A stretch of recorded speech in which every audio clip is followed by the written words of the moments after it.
The moment Daniel realized the woman sitting across from him wasn't waiting for the man he thought she was, his coffee went cold in his hands, and somewhere across the city, 3 identical 8-year-olds were holding their breath, hoping their biggest secret wouldn't explode before dessert.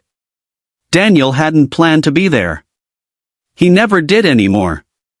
Life as a single dad to triplets ran on schedules, packed lunches, and bedtime promises, not candlelit cafes with linen napkins.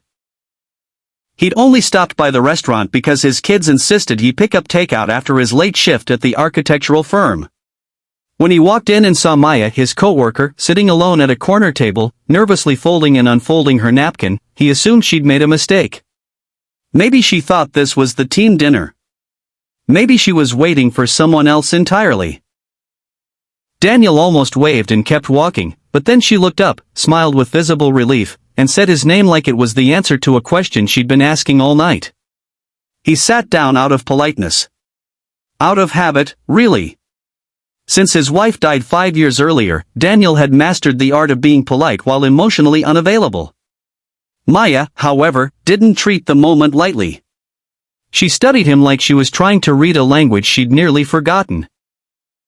The silence between them stretched, then softened.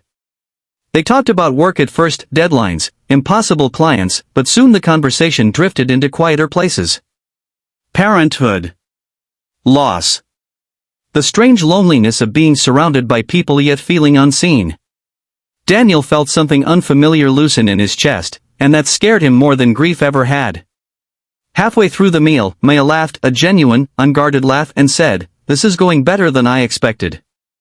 Daniel frowned. Expected? That's when she admitted she'd been invited on a blind date. By a mysterious source.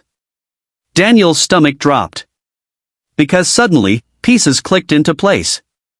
The carefully choice.